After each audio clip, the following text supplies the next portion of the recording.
Yes, so politics and bullshit. I love saying that. Like, don't get a chance to say it in any other way. Do you know what I mean? But as it's part of the title, I get away with it. So yes, we've got another podcast.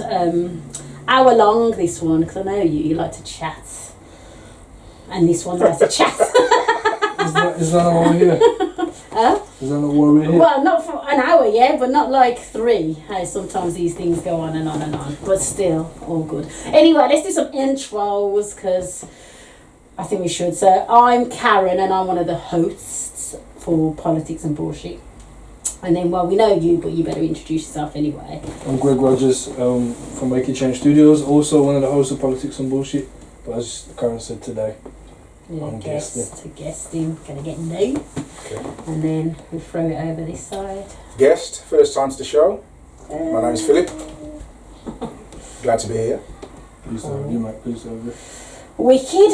So, raw baby. No, so this podcast is going to be about, I don't know why I'm so interested in mixed race.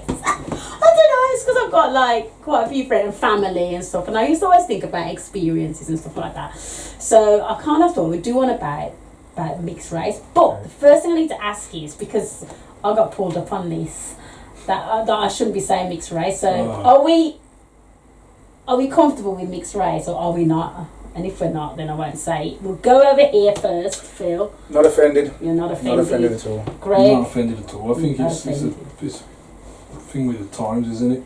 So I heard someone say the other day, a girl said to me, something like half caste or something, and I thought, do I pull her up on it? Or do I just let it fly? Because it's like, when I was at school, that was widely used and it was fine, and I thought it was fine then. I didn't think anything different of it, so. Yeah. Was she young or old? She was a bit younger than me, which is strange. But Okay. she was younger than me, and I just thought, do I get into this conversation? No, I just thought, just let her say what she wants to say. What would you have done in that scenario? I would have just left it, but thought, oh, I ain't heard that in a while. Yeah. But I wouldn't have associated with the age is normally what I associate certain terms by, and I thought, oh, that's unless it's like coming back around. The millennials are bringing back certain terms and that, but that's. I mean, if you're going to be politically correct, up to date, you'd say of dual heritage or something like that, wouldn't you? Like if someone asked me like, where you from? I said, I've got a dual heritage, and then I'll explain, Okay, so what would you say if somebody said? Well, okay, dual, but like if you were. Say the Megan child, Archie, he couldn't be called dual though, could he? Because there's so many different nationalities. No. Well, I say, alright. So you've got you have Jamaican Indian, and then say you're Irish. That would be 3 kind of. Well, that's tricky anyway, isn't it? Because if you think about your parents, say your parents have got like a bit of something, bit of Jamaican, bit of Indian, but they're classed as black, and then your mother's white. You're not dual then, are you? Because your mum could be white Irish or white Scottish. So it's tricky and then to you've say. got the royal family, which will come from. Well, exactly. Yeah. So what can you say really? Because dual don't cover. Maybe it's dual as in 2 different. I don't know. I think it's when people just throw in certain. It's just to categories again. It's so you can be judged by the category you're in. So I know when way back I only heard like say mixed race and half caste. Obviously then them terms are coming from somewhere else where it was to divide and like the ticking box because half caste would have been like the kind of slur of like they're only half a caste, which means that's hardly any worthy, but they're half they've been tainted, and so. That would have been in the records when it like that's what they call half caste, and then mixed race kind of came in because it wasn't so much on the racial part of it. I personally hate the word race in terms of describing somebody. And it's just a pet hate of mine. Just race. It's just like you just feel. I know it's not reference to a running race, but it sort of rings true to me that way. Like like you have, I suppose you have the human race and. really I think that's all you need to refer to, man. Because you said that the other day, my friend Simon was saying that about you talking to a geezer at church about where we've gone is where we define people by, say, the colour of the person, which is always easier for the hate part, but like they are just the person, if you don't know someone, you have to say that guy over there, that woman over there, which they are. The sexes is what dictates what they are, male or female. That's really what it should be. I know when it comes to, like, say, police, they would have IC1, IC2 to dictate the colour of the individual. But it's so like, if someone was over them at the bus stop or something and you're trying to describe them, you wouldn't talk about the colour? but it's going to be deep inside of, it's hard to break that I core of would. me. I would say, oh, that white guy or whatever. Yeah, no, that's what I mean. For me not to say that, it's like, I didn't have to start, I can't say, oh, he's Jamaican, so I won't know that, because at work, it makes me I laugh. see what you're saying. Because at work, they go, oh, that Jamaican guy says, How do you know yeah, Jamaican? you know, I'm not Jamaican. so you've I know what you associated their mean. colour now by Yeah. only being But that was Jamaican. always a thing, because You even know. like my parents, they're from St Kitts, but like everybody used to call them Jamaican too. Like, I'm Jamaican, you know. Because it would that. be like the case of some people would say, oh, that white guy is the same, but it's like, okay, the white guy in England, are you deferring to like every white person who's like Scottish Irish as well as someone who's white English?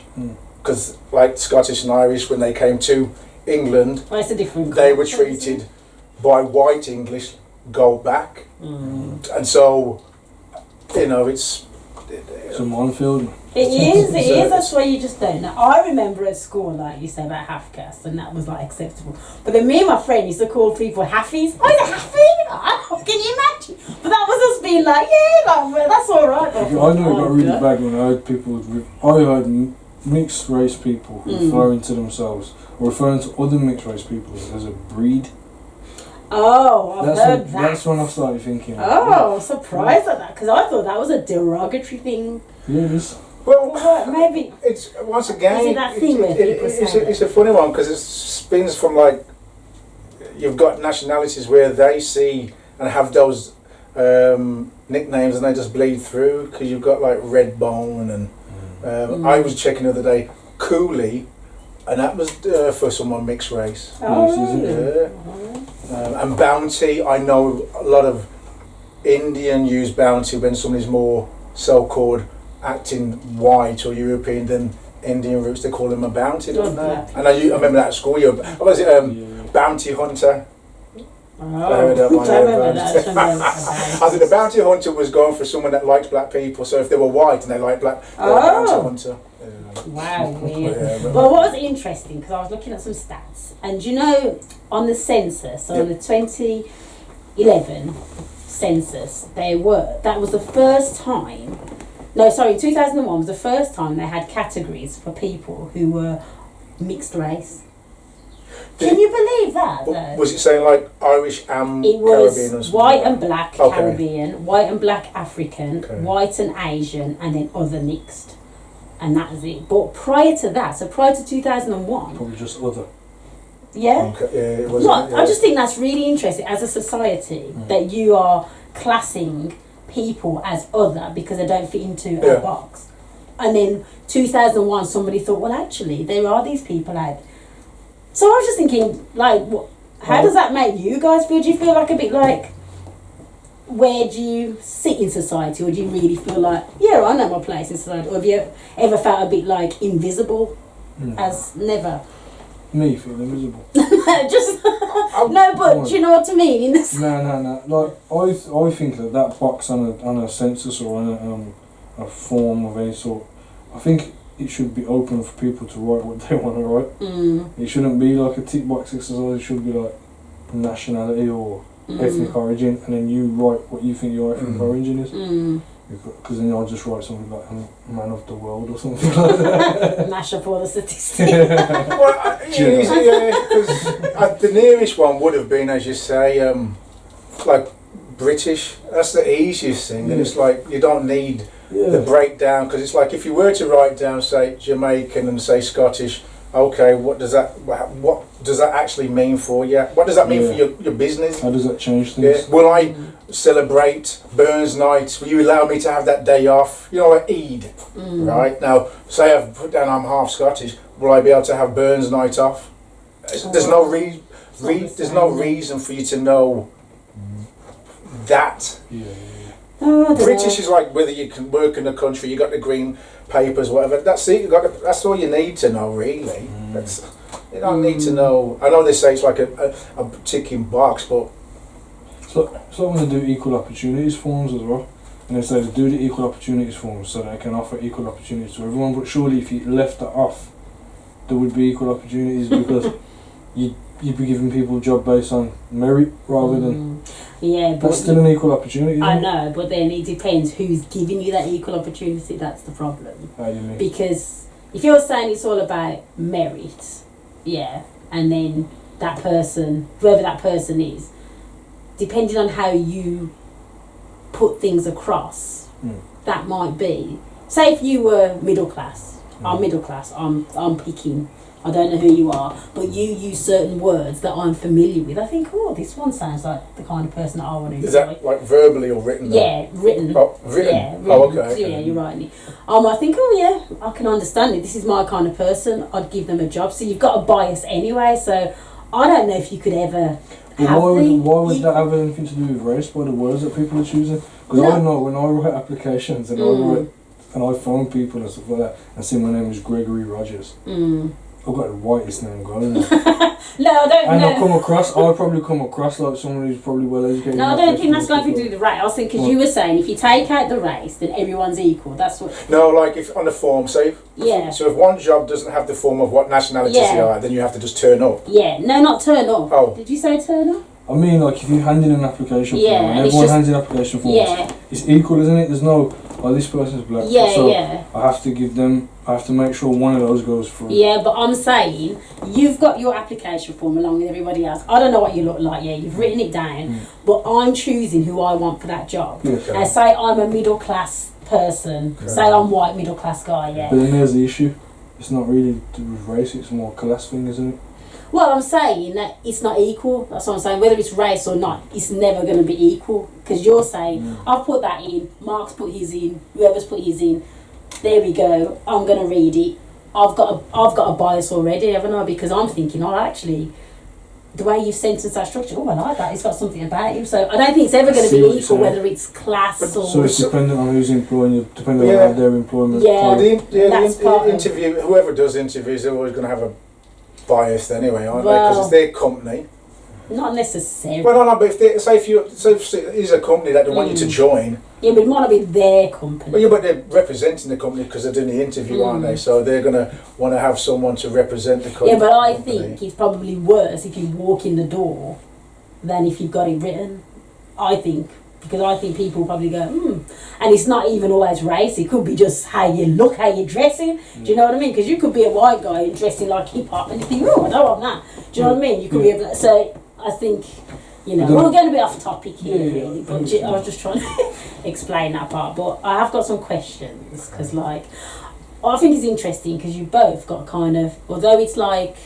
Is your mum Caribbean? Yeah, so mum's Caribbean. Dad's from Jamaica. Yeah, so you've got the black mum and the black dad, which I think can make a difference from what I've been told anyway. Okay. In terms of growing. So this is like myth busted as well, so you got to So I was always under the impression from people in the family and friends that if you had a black mum, you're more likely to have black culture because you're more likely to eat black food because they cook. Yeah, I know. Okay. Yeah, and because you've grown up, and because it's a mother, then they're probably more likely to be closer to the family than maybe the guy. All this stuff, and I was like, I don't know if that's true because from the friends that I've had, majority of them have had black dads. Okay. The majority. But you say, the ones that've got black mums, they're more black than the other ones. So it's a bit Do you think it's anything to do with the way that people treat women and men based on the fact that if their mother's a certain race ethnicity? The way I look at the world, is different. I think it's different from some maybe people with black fathers rather than a white black mother. Just because I don't know. It's hard to say because I haven't got a black dad, so I can't. I've never had a black dad, so I can't turn around and say, "Oh, I feel things differently to you," because I don't know what it feels like to have a black dad. Well, the cooking part, I just ate what was on the plate that my mum put there. Culturally wise, because I had a nan, my dad's mother, so I ate culturally there. Because I would be the same thing about my mum being Scottish. She weren't cooking anything connected with Scottish. Really? It's just what's because if she's in the shops, if it's in England, they're not going to have haggis and anything like that, are they? I don't know what else is Scottish though. But it'd just be like more shortbread, that kind of, and stewed dumplings and whatever. But she's adapted to where she is. Yeah. So, but I don't put the food so much. I like Caribbean food, but I associate it with my nan. So I just associate. I enjoyed what my nan made. Did your dad ever cook for you? Not that I saw him like in the kitchen, no, because he was out. He was doing the work and my mum worked and she cooked. It was more or less mum cooking, but I wasn't thinking I don't have any connection with Jamaica because of the food. I knew when I went to my nan's, she made food that may have been from pea soup and some dumplings and saltfish and ackee and fritters and that. Yeah. That was it. Yeah. But I didn't make a difference with the cooking because a lot of men, you know. Well, that's what I used to think about how to cook, because I know a lot of black older men. Sorry, I don't know a lot of black older men. I mean, I know that there's a lot of black guys who are older that can cook, like properly cook. Do you know what I mean? Because they were taught.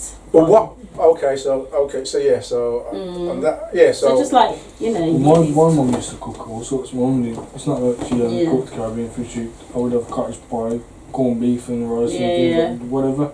But, I do think there is something in it. There's something. I can't quite put my finger on it right now, but hopefully I'll come to it before the end of the podcast. What do you mean then? Like in as I said, having a black mother is like.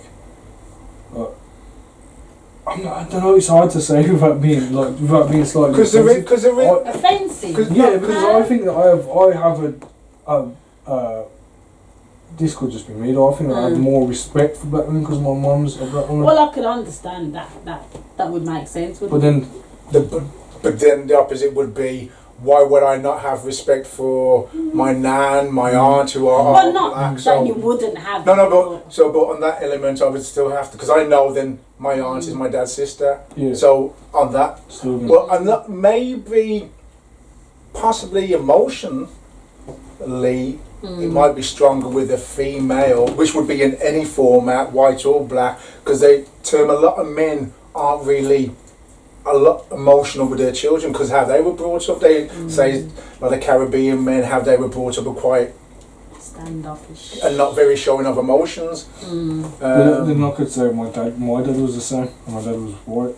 So it could be men in general, no matter the kind of colour. Family wise, it could just depend on how tight knit the family of either one is, and where they've come from. My mum, when she came from Scotland to England, obviously there's going to be more family from my dad's side because they all live in Birmingham. And that's also maybe assuming that a black dad and a white mother, or a black mother and a white dad aren't living together, because if they're living together then it shouldn't really make much difference either. No. Do you see where I'm coming from? When you said, what do you mean? Like? I mean, like if you're in a household where you're brought up well, your family's functions well, and things like that, then it shouldn't really make a difference because you just see a mutual respect between two people. Okay, yeah. When there's not living together, that's probably when you start noticing difference of like, because you're now living with two different parents, they've got two different ethoses individually, and they'll be eating differently, and one may not prepare food for you, one might buy out or takeaways or take you somewhere where you eat. One may prepare the food for you, so you start having a different kind of appreciation of how they both are.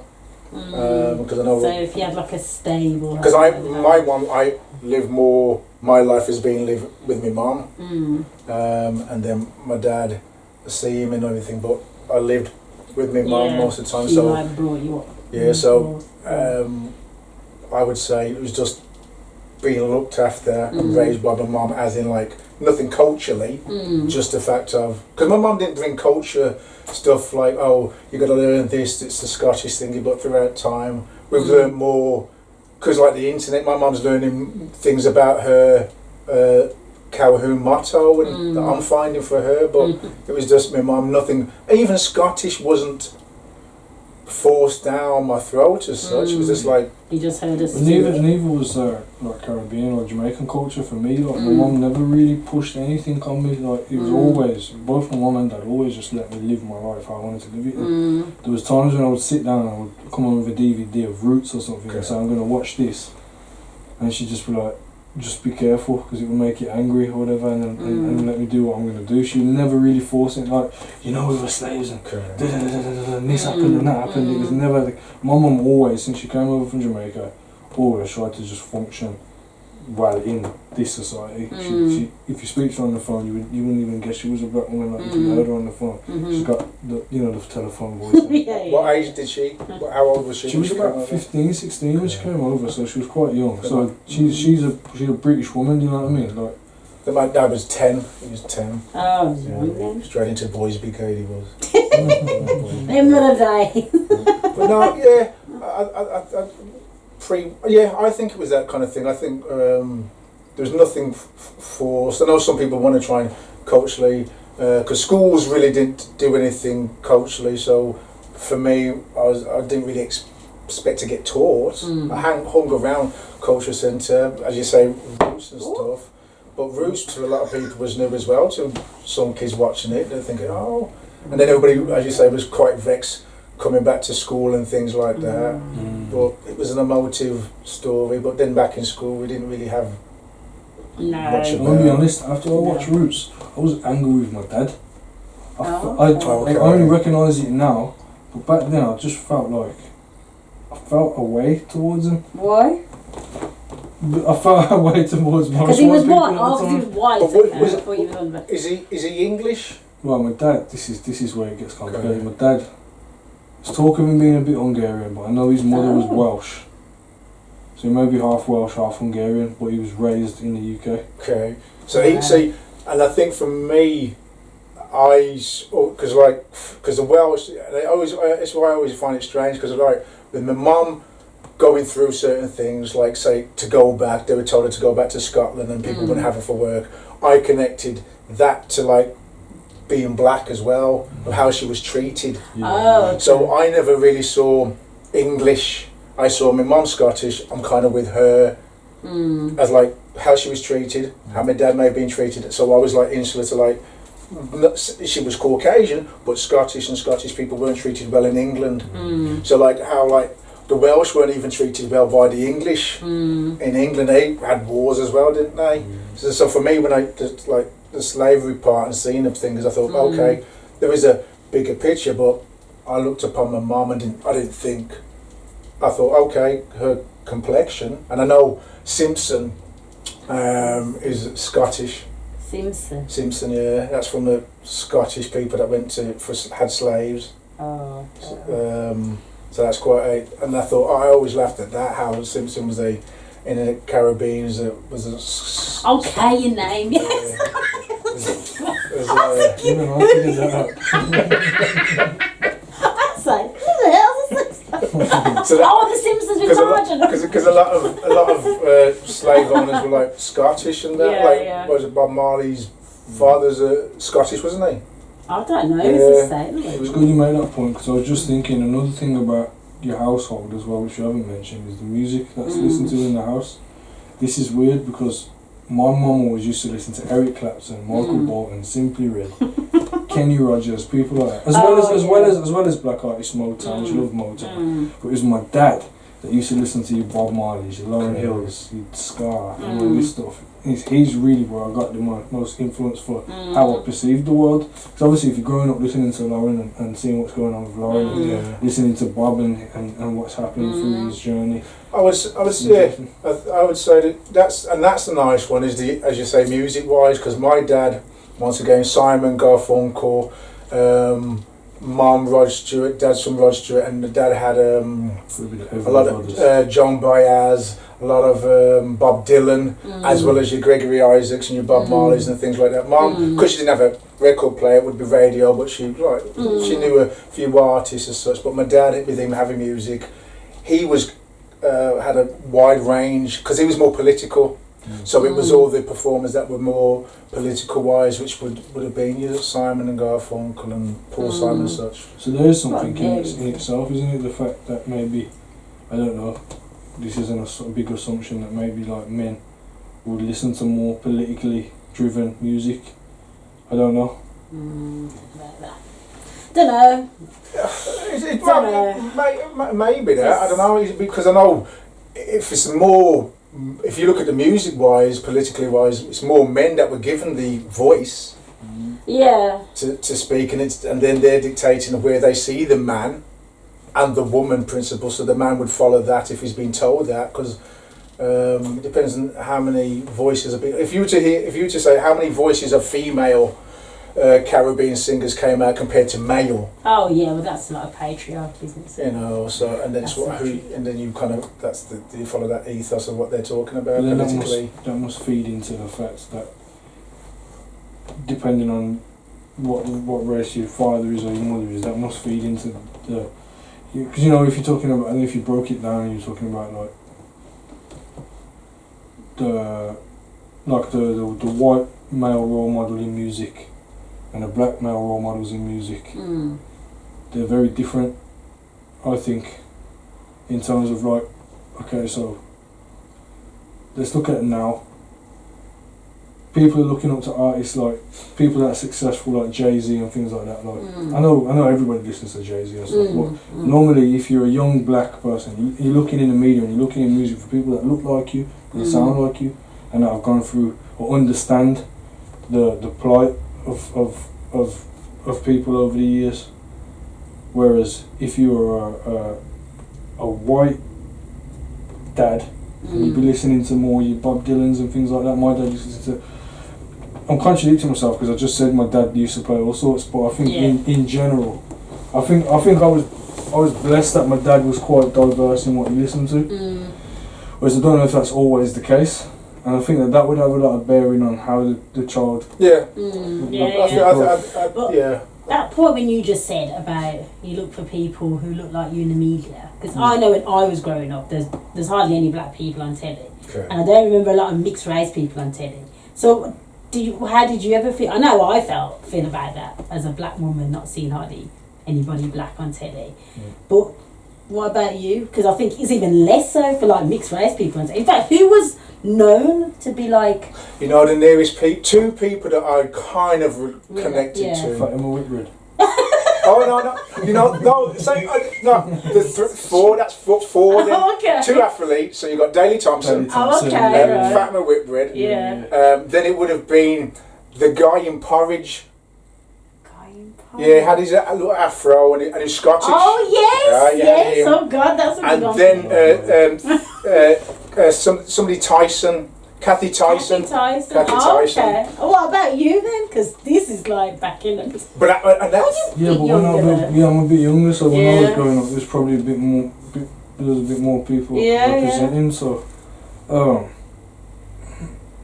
Alicia Dix. No.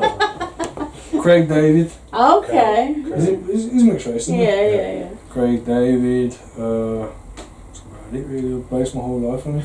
Oh yeah, your look is very. And that's the thing where I think sometimes if you're trying to have relatables and not seeing them, I think, like I was saying to my friend before, you either then find your path. It's you like. I'm just me then. Because for television wise, if there's no one that's there, like okay, I'm me, but then I just pick characters or just watch people, and it will be either who's on, but I'm listening to more of what they're saying than what they're looking at. Because if there's no one to represent me, I'm just listening out. Yeah, you come to learn that, don't you? That I think as a mixed race person, I'm at a bit of an advantage in terms of recognising inequality and recognising the fact that colour doesn't really matter that much, because I've been in a place where it's like these are fighting with these and these are arguing with these about this and sometimes I'm like, well, I'm kind of in the middle here. So it's like it doesn't really matter, does it? Like, because I'm a human just the same as what you are. That's what you need to recognise, that we're all just human, sentient beings. Yeah, on surface level we're different, but when it comes to the first and most important part is that you're a human being and I'm a human being, and that should be the thing that's ingrained into people's inner being, is the fact that I'm looking at another human being first, rather than, oh, he's got a funny hat on his head, or he's this colour, or he's really dark, or he's really light, or he's got a beard. Yeah, because I know what you're saying. I think it's very difficult. Because imagine, because it's like that whole thing of like. I feel like it is. I think you're conditioned. I think people are conditioned. Well, you can reverse that. Yeah, but it's not. That's not a process where you can just kind of like go, okay, today I'm going to just look at you. The framework in which it's built, I think, is so strong that unless you've got maybe the advantage, I think it's a lot easier. I know that I just feel like, for me, I just find that hard. I'm not going to lie, when I meet people, I probably do. In that split second, there's probably all kinds of judgments that go through my head. But I know that when I interact with that person and I shake their hand and I look in their eyes, that's what I'm looking for. I'm looking at like what the handshake is like. I'm looking for the eye contact. And then I'm making a conversation. I can usually pick up people's vibe from there. I like that, And that's the way I like to do things. I don't really think, right, so this is a black person, so I've got to talk like this, or this is a black person, so I've got to be careful what I say. I'm going to say the same thing as I would say, and it gets me in trouble a lot of the time. I'm going to say the same thing as I would say in another group of people. Do you know what I mean? I think that's missing that a lot. Yeah. I think you can, because you're not. I don't think you'll. I think you can carve your own identity to not fit like stereotypes as such. Interesting, actually, because there's a guy that I was looking at this this magazine. And he's mixed race, and he was saying that because he's mixed race and he's got all like different ethnicities, he feels like he's at an advantage because he's got all this different knowledge that he can kind of do stuff with, whereas others maybe not, and he doesn't necessarily have to fit into a stereotype because for him there isn't one as a mixed race person. There kind of is as a black female or a black male, or do you know not what necessarily I mean? an advantage, but well, that's what he reckons. But a stereotype is harder. I don't. You know, I think one stereotype a lot of people would say they're confused. That would be a biggest hit stereotype I hear is they're always they're confused. They don't know what they want, but it's like no. It's what is it you want from me? So if I'm like not choosing, you're maybe like, why aren't you choosing? You should choose one of the others. Like when you don't choose, it's like more confusing for them to like, you've got to. It's like you're sitting on the fence and like, what fence? What you on about? No, that's really interesting because like this guy was saying that he thinks if you're not white, if you're non-white, then you're black. I was told that as a kid, about 9 years old. Oh, was you? By an adult, yeah. Oh, okay. So like, you're a black boy or something like that. And I was like, I'm not black though. And they were like, mate, if you're not white, you're black. And that stuck with me for a long time. And it probably influenced the way I see things even today. Well, I just think that is really, because there are people, and there's, I don't know, I know a lot of black people, like my mum says, oh, you know, he's black, or if he, and I say the mixed race, they're half black, half, they're not black, they're not white, do you know what I mean? They're mixed race, it's both. But she's like, oh, if you go down the street, somebody's going to call them black. I'm like... They may do, but it's like... I still think that you can't really say. But then people who are mixed race sometimes get really offended at people who are mixed race. They say they're mixed race. I was at this event and this woman said, I'm mixed race. And this other woman said, well, actually, you're not, you're black. I thought, hang on a minute. How are you, telling somebody what they should be? After they've just told you it's up to me how I classify myself. Like, I am not a person of colour. I'm black, and I wouldn't say, hello, I'm Karen, I'm a person of colour. I'd be like, no, I wouldn't say hello, I'm Karen. I wouldn't say that. And I'm black. No, I wouldn't say that either, but I don't like that person of colour thing. It's very American. I feel like there's a question mark after it. I'm a person of colour. Which one? Oh, that's what I feel. I don't like it. That Americanism of the one drop of blood, that's kind of thing. Yeah. And the brown bag system. If you shade of skin was a certain, it's like okay, that was in America. Here, okay, yes, there were some people that would choose within the mixed race. Some may choose because of how. Some of the times I hear it was like how the father was. If the father was black, they would never go for blokes who were black, so they go for white guys. I don't know. To be honest, I know a lot of people mixed race go, yeah, I'll say I'm black. I don't hear a lot the other side. No, whether that would be really hard to actually. When I was younger, I live used down. to think, why can't somebody mixed race say they're either black or white? Well, they Do you know what I mean? they aren't asked that question. But if they did choose, I'm white, then I know, they they know say, no, you're not. So it's like, oh, I know, it's not good, is it? Because it's, you just, it's like if you wanted me to choose, Yeah. I've chosen now. You said, but you're not. We don't give it. Because I was about to say, there's another saying that someone said to me, whatever people tell you they are, believe them. So if I turn around and say to you, I think I'm black, what would you say? No, you're That's not. true, that is, yeah, because I wouldn't say that. I would say, no, you're not. But then if I said I'm white, you'd be like, no, no, you're not. I'd say, yes, you are. No, Look at your curly blonde hair. No, I know, it's true, because I think, in a sense, you do have to, if someone says, you address me like this, you have to address them like that, I think, because that's what they're saying. It's numbers. You might not think in your head, like, I'll be thinking, oh, yeah, I'll think I think it's like it's a tribal numbers. It's like, oh, another one's not with us anymore. If he's chosen to be white, he ain't with us anymore. Do you feel like it's like that then? But why are they asking what you are? Oh, if someone asks you to choose. Oh no, but in that whole thing, if you say, like you say, oh, some people say I see myself as black, some people who are black wouldn't say denounce that. Say, yeah, okay, because you're one of us then. So if I was to say I feel white, or I think I'm going to say I'm white, they'll go, oh, you're not. So if you're gonna pick a side, and I say that in it's always gonna upset somebody. Yeah. If I said to my dad I was black, he'd be like, "What are you on about? What about me, like?" What about you? I'm black. Because I know my mum would find it strange if I was said, and it depends on what I'm associating. Once again, it's a stereotype of a colour. So if I said I'm white, what do I actually mean by saying I'm white? What traits will I have to display to show that I'm as white? Would I have to, or should I say I see myself as Scottish then white? Because that's the nationality I'm Scottish and Jamaican. So choosing white would be what I'm choosing, being white.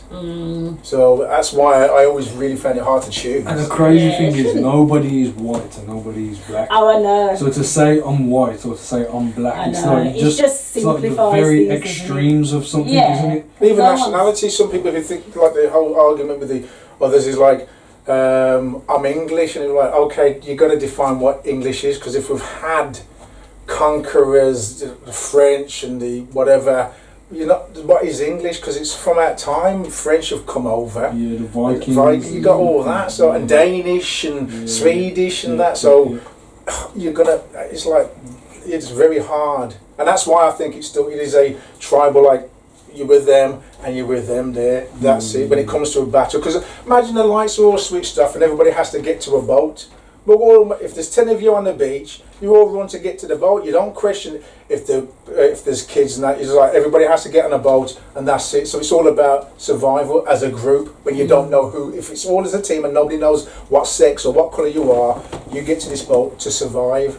Put the lights on, and then you start doing the picking of who's worthy and who should be on the boat. Their kids, they go first. She's a woman, she goes first. So when you're choosing, it's like, why are you doing the choosing for? It's all based on stuff. That's when you see like the stuff that's ingrained in. That's why I think it's funny that Dave Chappelle skit about Bigham's, the black white supremacist. Yeah, the black he's white supremacist, but he's black because he's blind, so he doesn't know what colour he is. And that's like the thing is, if you were blind, that's why we like dating in the dark. Yeah, will you ever be? But then they listen to the voices sometimes. Well, you can judge by a voice, but you're not going to judge by a colour. So if somebody robbed you, so if somebody robbed you, you would only go by the person who robbed you, not by that black person or white person robbed me. You don't have that as a crutch then to carry around.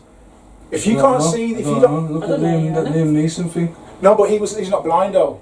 Yeah, okay. So hang on, what are you say if saying? he's the person who was Yeah, but what got he went attacked. to do was based on. Yeah, but if she didn't know the colour of the, say she was blind, Mm.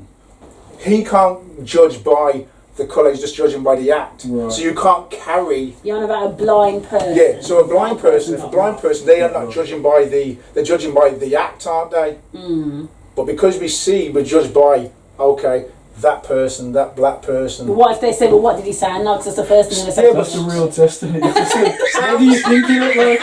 I think he was black. Did he speak a bit more like? Sounding it. Or did he say one? Sounding Did he is, speak? No, but different. it's wrong, isn't it? So, you know, but then you've How did he got smell? dialect. That's there. next. The Liam Neeson one. That was. That one. Let's not talk about Okay. that one. Because we've had our own little discussion. But yeah, so judging, I think, yeah, but people do like to, as I say, they like to. It's about grouping by numbers, grouping by numbers. So the other one, because this is this thing actually. I don't know if you've heard of it. It's called Mixed Up. So it's a weekly series that aims to elevate the underheard voices of the mixed race population in the UK. Never heard I of. know, me neither. I was like, oh, when you do some research, all these things come out. Because Finger would be interesting. Interesting. That person you're gonna see. I don't know her name. The writer of the "Don't Touch My Hair." oh, Emma DeBerry, Yeah. Because she's what is she? Irish, yeah. Mm. Yeah. And is it Not sure, not Ghanaian? Is it? Not sure. I don't know. I don't know what. But that would see now. That was because she's got the book there, so it'd be interesting to see how she comes at it. Wise, because whether who looks after like hair wise, because I know that was always the thing of like if you like you said about I don't see your. Did you ever have your hair grown long and have any plaits or anything? Yeah, I've done every style you can think of. No, who done your hair? Did your mum ever? Was it long enough for your mum to do your hair? As in, like, did you have it long for? Because I'm going by male and female. Young girls have their hair plaited, but so do boys. But I'm thinking, what your age? Who done your hair? As in, looked after it, told you So about she it. did it a lot of times actually. She used to play it at college. Oh, okay. I had people that would go to braid, and I had people that would go to. And how did you find out about looking after your hair? Because I'm like with me 47. My era of hair was just water and Vaseline, but Water. yeah, you put water in there. That's what water. Yeah, You gotta wash your head, innit? it softens You it. mean The water. washing it? No, but water and Vaseline was Oh, my no. form of hair product. Okay. No. Because there was nothing else. I did have that from my mum. My mum did educate me on, I'd be like, why is my scalp so dry? Okay. You have to keep it lubricated or oiled or whatever. Mm. And I'll tell you a funny story this popped to my head. When I was about 9 as well, I think I learned a lot about myself and my colour around the age of 9. Like other kids saying things like whatever and adults saying things to me, and so when I started to kind of discover it. And I noticed that like older boys in school, because I went to a predominantly white school, they all had curtains. I wanted curtains. You lost me. Curtains is like Curtains, like Backstreet Boys. Oh, okay. Backstreet Boys. Okay. So I was like, I want curtains. Like, everyone's got curtains, and the girls seem to love it. I want curtains. Whereas I had this big musher in there. So like I'm like, Mum, I want curtains. And she's like, she went, right then, but you're gonna have to relax your hair. You're gonna have to gel it. You're gonna have to use some tough gel to keep it down.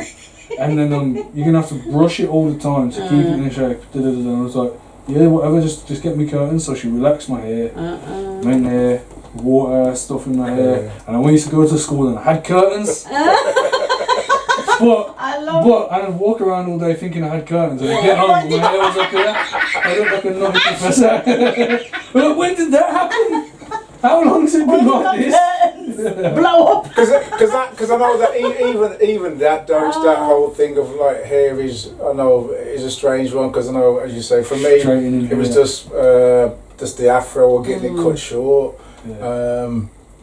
And then stars coming into school, shorter afro, and then like Jerry curl and all that came in. But it wasn't so much of, I think it was more a lot of Caribbean, they stuck with that, and then white, Caucasian, whatever, they had just the normal other styles. So they didn't think of trying to copy as much, because when you look at what was on the screen, there wasn't much our age on screen to copy, emulate, apart from the nearest was Grange Hill.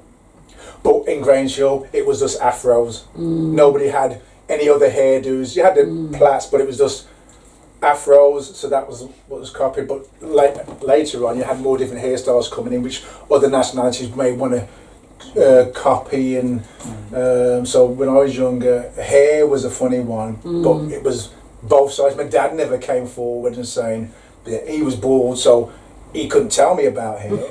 But he never come in, oh, this is how you do Caribbean hair, because... So where did you find out how you did it was just it was just from getting older myself, because my mum was just like, she wasn't So when you was young, how was your hair then? It was just like comb and dry or Vaseline and stuff. No, but your mum put Vaseline in Yeah, she used a Vaseline, which wasn't the best thing, because that just get really like, that's like a beard balm, that's like, the hair was like, okay. Well, I suppose she didn't know any different then, And Dad didn't ask to get information and stuff, so it was like, later on, it's just me just going to barbers and seeing what they were using. Then it was that Afro Sheen. that was just Soul Glow. Yeah, just me, and that was it. And that's like, so you're looking at say 11, looking 12, and all that. So 13, where it's more about the products that were more so then, because that's when it slowly started coming through with the hair products as such. So you was quite lucky then, really. You didn't have to. Mind you, it's a different time. I did have a bit of it was an identity thing though. I think straight after that I realised, I remember looking in the mirror and seeing my hair pinged up like that and thinking, curtains ain't for me. And then from then I started to embrace my own hair. Okay. So, because that's interesting. I wonder if you'd had to have gone through that to do that then. Do you know what I mean? Because like... It really depends on you. As I said, my mum and dad always let me find my own way. They never really tried to force any kind of views or anything on me. So it was always a case of, like, it's self-discovery. So when she said, when I said I want curtains, she was like, she didn't say, that's a white thing. Well, your hair's not going to She was like, alright, if you want curtains, then I was going to get curtains. And as you say, for me, like for role models, was if I did see they had the afro anyway, and then when I got into more like hip hop, and it was trying to look just into it, and then seeing the people and looking. The nearest one then that I related to was a Kid from Kid and Play. Oh yeah. And then, but what, I thought, okay, I can relate to him, and he had his high top. I said, the afro. I said, okay, that's fine. And then I thought, okay, nearest thing for me now is just play with different hairstyles, because I know there was that whole thing of, can you have straight hair? And obviously, you would have to treat it to the nearest. I tried once when I know my hair was going, let's try the hot comb to make it, and I thought, I've done it, I thought, okay, there's too much effort in keeping that, forget all of that. There's a reason why, so if you're doing certain things to hair to get it a certain way and it's too much, there's a reason why. Just let it be natural as possibly can be without damaging the hair. So it was, I think I went to, and I kind of purposely went to grow the afro when I was in my 20s, specifically because I was kind of like, I was proud of the afro. Then as like, I thought it's always been a strong symbol, the afro, and people have said, oh, it's too hard, but I always thought it's quite empowering, and I think I was drawn to like Angela Davis as well, maybe complexion, but I was drawn to her, and the afro was always my symbol of strength, so I was always happy, no matter, you had the same symbol of people touching their hair, but that can go from both sides. I know a lot of inquisitive like white people would touch. So like black people touch hair as well? Some black people, yeah. Because some black people touch the beard.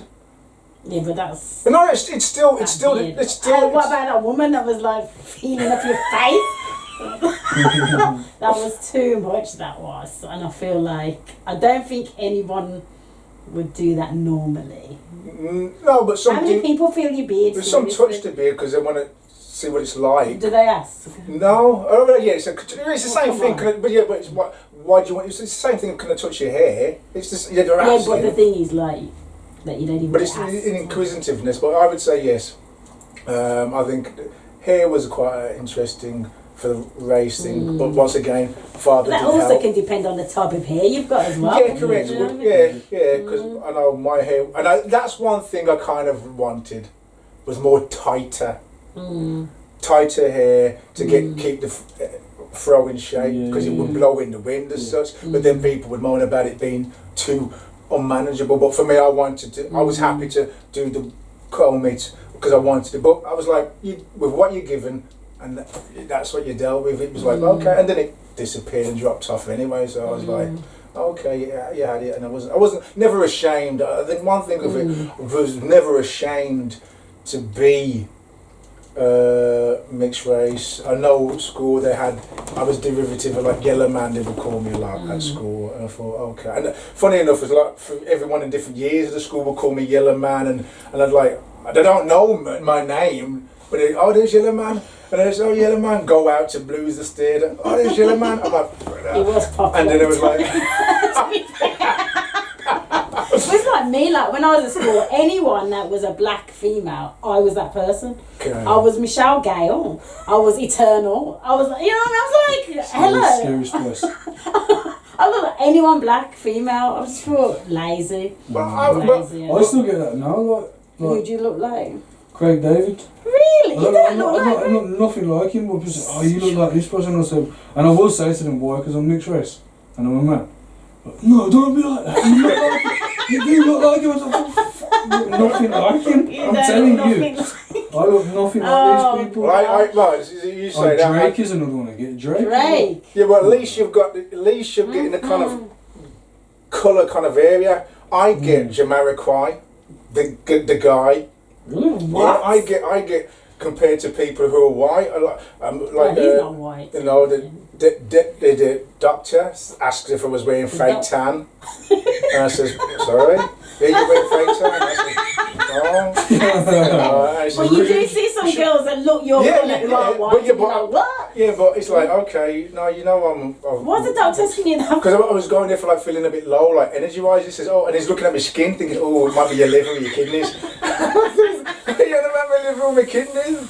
I said, okay. And then I went back and dangerous. You could have done something. And I went to see him again. He says, and he said, oh, you looking at, what did he say? Then he says, oh, yeah, I thought you should have been a bit lighter. I went, what the fuck? You should have been lighter. Why? Because I don't know what he thought I was, nationality wise. That's just weird. And then I remember knocking on somebody's door. I said, oh, Mum, there's a white guy downstairs. And so I've never had comparisons of people of colour. So really? It's always been like some white or looking like geezer. Some people thought I looked Jewish. Yeah. Or Tom Hardy. You did look Jewish. So I've got all those. Not Tom Hardy. Don't try and be. No.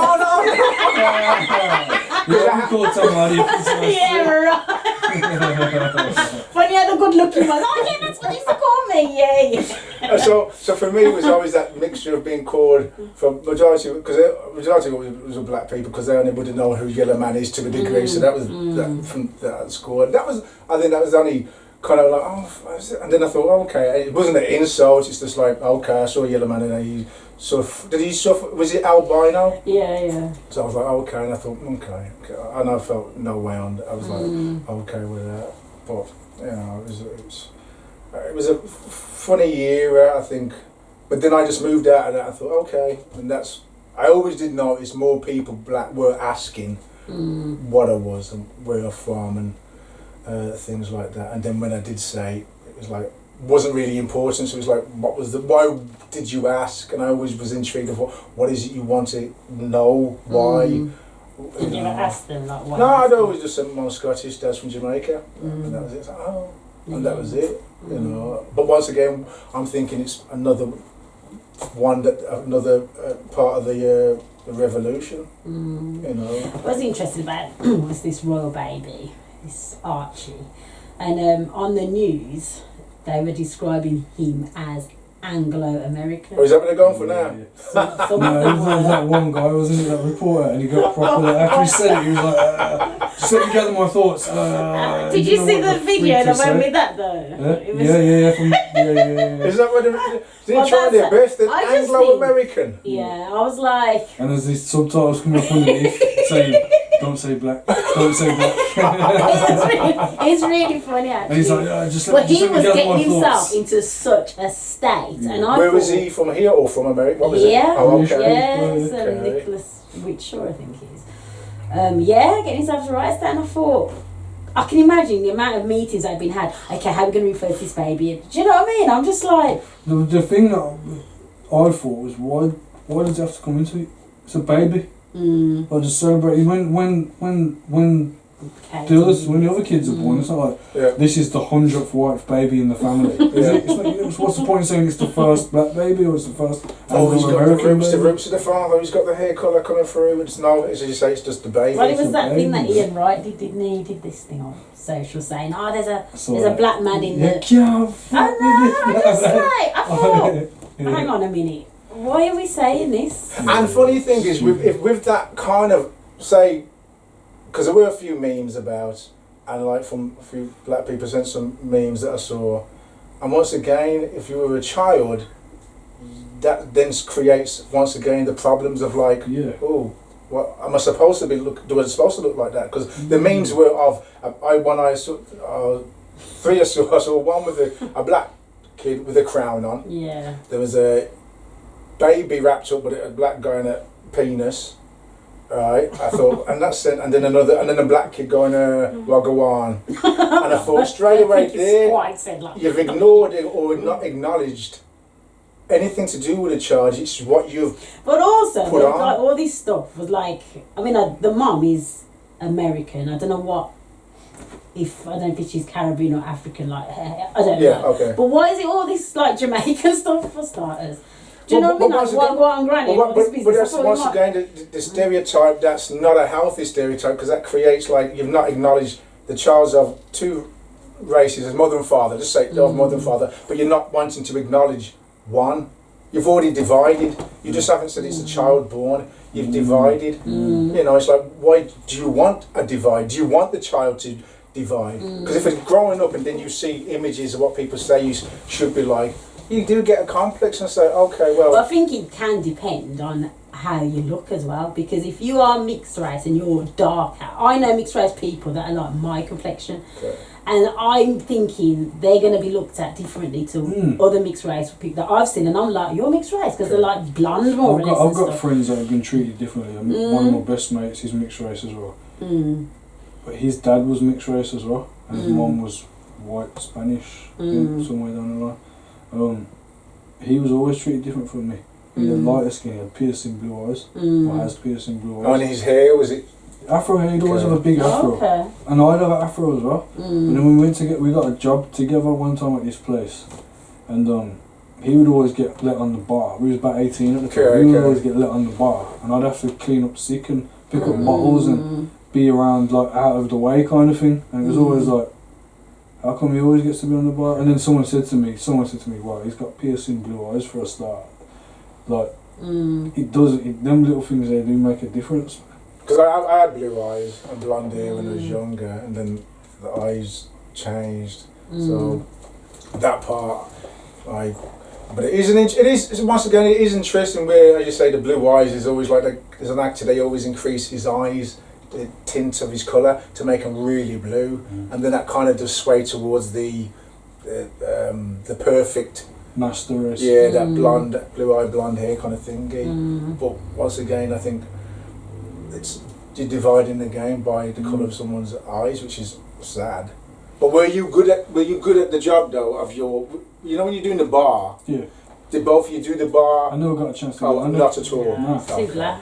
And then when I refused to keep cleaning up sick, I said, "We'll just leave then." Okay. And then I left the job, and he stayed there for years and became a manager there. And it's like. Because I remember I went to I did this course with this woman who, to me, looked like a white woman. To be fair, but she was German, and then I think her dad was, I don't know what country he was from in Africa. But if you've seen this woman, I didn't think there was any black in her whatsoever, so to speak. So I was like, oh. But then she said she was on the bus, and there was these Germans got on the bus, and these black guys got on the bus, and they were cussing them, saying he's black, this, black, that. And she was like, and she turned around and she told them off in German, and they were like, oh. And she said, yeah, my dad's black. And so they was like shocked because she didn't look like how they thought, do you know what I mean? So, but she said like, when she was like, she lives in London, she was like, you know, she hears things on the tube and stuff from Germans, because she obviously understands, but they're just thinking, oh, who are you? And I thought, it's interesting because you do all this judging, but you don't know who you're judging, do you? Yeah, Do you know what I mean? So you're probably just deceived. better off doing the whole kind of, I'm me and you're you and that's that, and leave it at that, like the whole human thing, because otherwise start getting yourself into all kinds of trouble, do you know what I mean? Because everybody always finds it strange when you hear like Indians, like Sikh guys used on TV when they speak with Scottish accents. It's like people forget people are in Scotland and will have an accent. Yeah, I used to do this course with this. I don't know if she was Sikh, Asian woman. She had a very strong Scottish accent, and I have to say, I was like, what? Like at the time, because I was like shocked. You know what I mean? But then you get like Black Irish people and stuff like that. It's not a, it's not a. You ever seen a Black Russian? A drink. That's one of your crap jokes. No. He does crap jokes like that. No, I've never seen a Black Russian. You do crap jokes. Do you reckon there are some Black There Russians? must be. There must be. There can't be no Black Russian. Well, the only way If you're a Black Russian out there, can you I'm trying to think, because you do have a lot of African players in Russia and all that stuff. Whether they stay there, I don't know, because I know some of them aren't treated well there. But then you must have like, then it depends on how you define black, like the Mongolians and people like that. Yeah, because they're quite. Is it Corsican's French? It's like what is it called? And yeah, I know. Yeah. So yeah, because that would once again fall into that whole area of who was on the lands first, weren't they? Because you got like say the Arawak Indians, and then as you got Mongolians, and they're like throughout the land they probably are going to be Russian, because that's it's throughout the. I wonder how other it's like that whole defining black, isn't it? I wonder how people. But I think it's defining it is hard. Like they say, Moors travelled. But I don't really see much about Moors in films, how they travelled and where they went. I hear some went to Mexico, and that's some of them stopped there. I only see a Moor in Robin Hood kind of thingy. That's about it. That Morgan Freeman character. But Moors done quite a lot. So if you're looking at, I know it's always brought up a time like Italians, the eras and all that, the different parts of Italy where the Moors stopped. Yeah. You know. But because you have I don't know about you, but I had always had this assumption in my head from what I was taught at school, that the first time black people came to these lands was on slave ships or whatever. Back at my school. That was just the impression that I had from what I'd learnt. It wasn't until people started saying, no, you had people inventors and you had people that were here. Yeah, I think the nearest thing that kept me grounded from that knowing was once again in Nan and my dad's side, because I knew my Nan, she came over during the Windrush time, but she worked and then came over, so I said okay, she's travelled, she moves. And then throughout history, school was really poor in showing that of black people were coming over, travelling freely, whatever, was really poor. And inventors wise was really poor. But I don't know, I think I know for me it's like, okay, I'll embrace black and white and things, but I always kind of, and you never hear, and this is where it probably is, like someone who's mixed race, they'd always be probably introduced as black. So anybody mixed race in America, if they've done something, they'll always, I would always realise now, if they were mixed, they would have been introduced if they come from America as black. Yeah, but Americans do that whole one. So I would never have known of so than here. It would make a difference to me, but it'd be like, okay, mixed race inventor, but it would be introduced if they come from America as black. Here would probably be the same as well, actually. It's like Obama is Obama. He's mixed race, and he was the first black president. Yeah, but even though he wasn't there another somebody guy? says there was another guy like way back here, president. Can't remember his name, but yeah, that kind of got me. He didn't question it a moment, but he did, because his mother was Irish, I think, wasn't she? Who? It was Obama. I don't know. Because his mother was at something there, but it was that. It's just that gravitas to like. It is mad because I don't even think of Obama as being mixed race.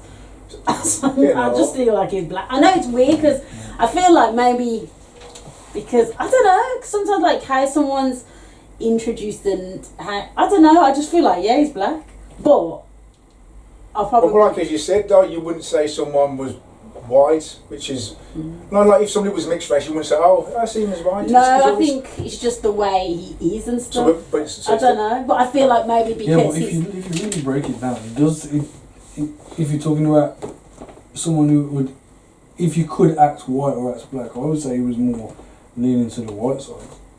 If you to go by a stereotype, His stereotype-wise, pronunciations. Yeah. But saying that though, I know in the Caribbean they were really high on getting their speech and pronunciation because it was so as the English kind of thing of like you got to speak so-called Queen's English, and somebody always makes me laugh when they say that, speak the Queen's English, and then when they came to England, a lot of the people couldn't speak too tough in England anyway. They're like grammar was really bad. It was like, oh, and nobody spoke like that when they came over.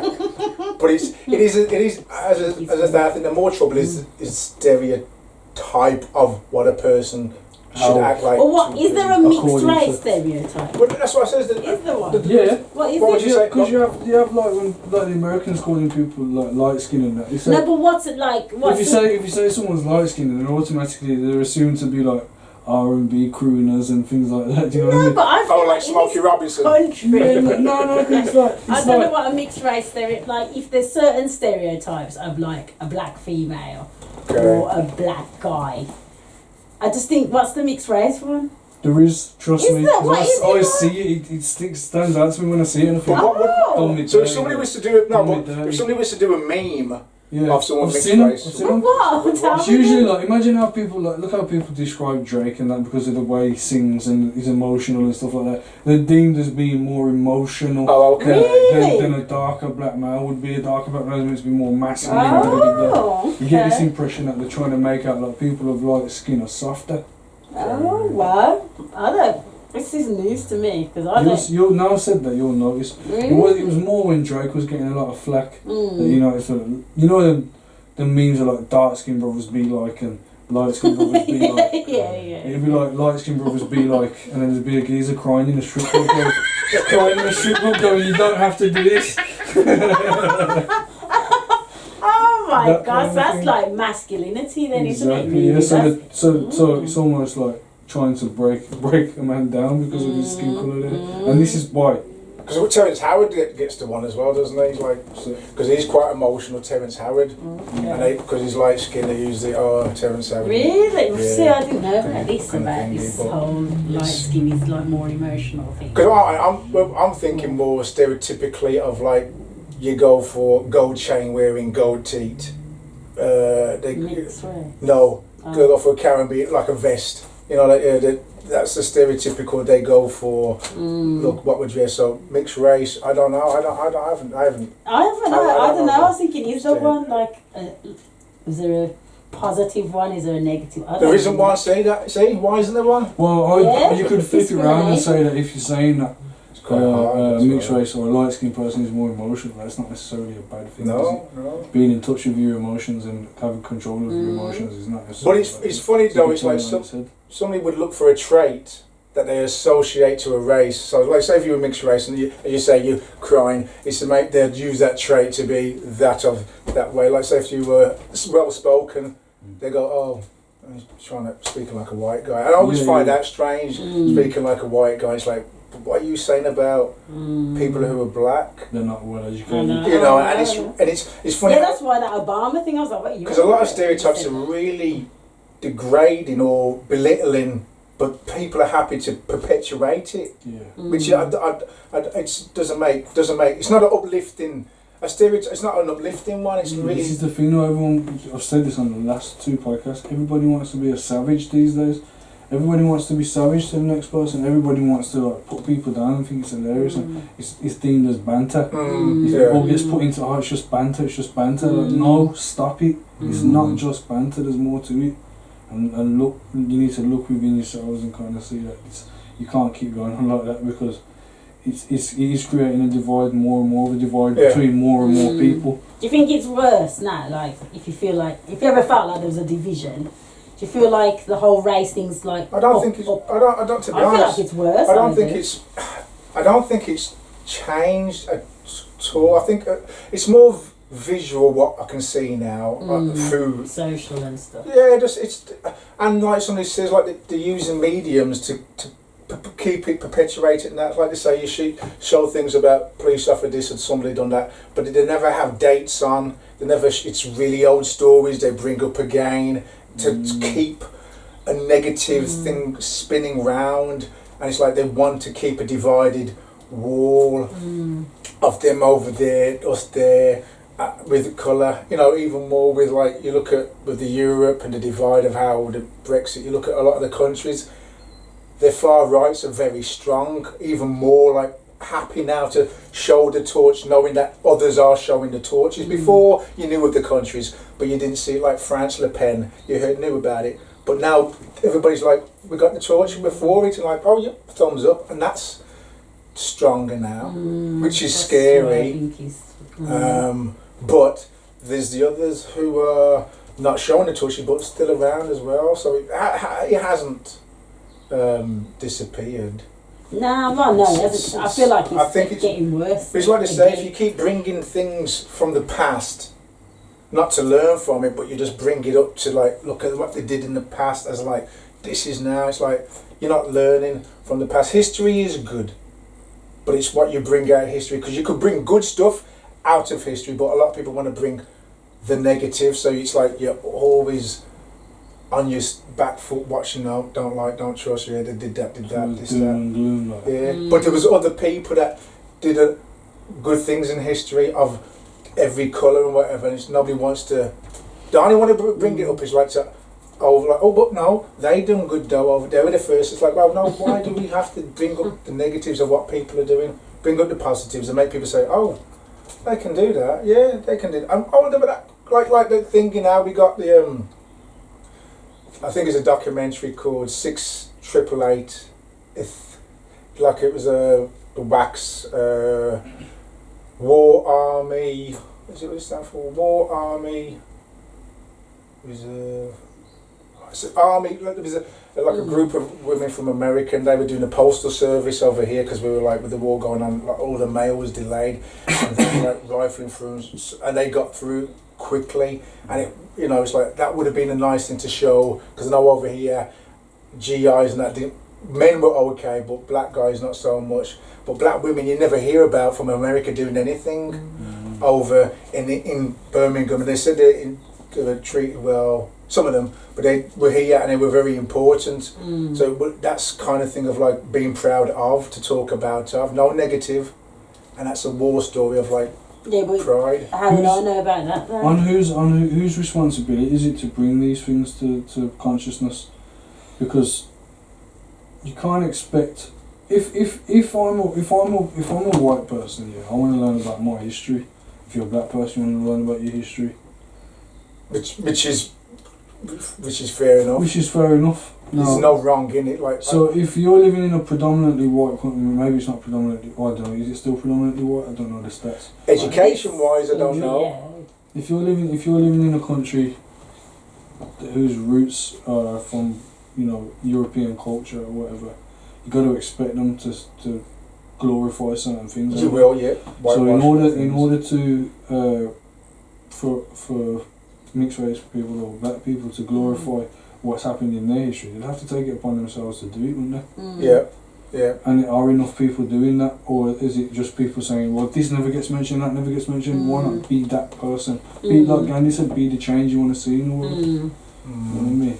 Yeah, I think you do have to do. I think the only way, in a sense, you can kind of do anything almost with a bit of a message. I think if everybody does something in their community, that will be a ripple, I think. I don't think you can wait for, like, the government to say, right, we've got to legislate and we're going to do... Because it's not in their interest as far as I'm concerned, so...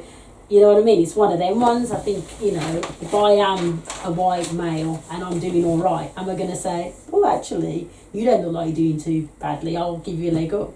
I think then that kind of could change your position then, isn't it? If you keep doing that. So that's what I feel like. I feel like you've got to do for you type of thing. You've got to be the change. I think that otherwise you can just keep... goes across the board as well. Like we spoke about it before. Like film directors, film writers, series writers.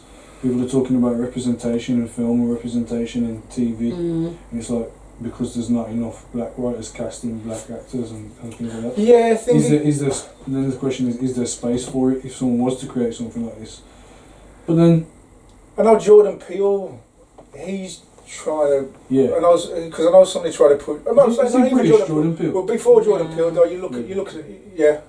He is British. No, he's not British. No, he's mixed race though, but not. Is it? Yeah, both of them are. Keel and Peele, both mixed race. Oh, no. Yeah, but it always gets. It's a funny thing is somebody slagged him off for the simple fact of, oh yeah, Jordan Peele, yeah. Oh, but he went with a white woman. Who, Jordan Peele? Yeah, somebody was vexed because he's doing films with black actors in. Well, he's probably seen as black in America though, isn't he? Because he's that. Well, no, but he does emphasise it. He does. Yeah, but it doesn't matter in America. He keeps you saying like, look at Mariah Carey. She's so much. You're like, you're black. They're just like that. Because he's it's sad, Jordan Peele, yeah, but saying that thing he was doing it like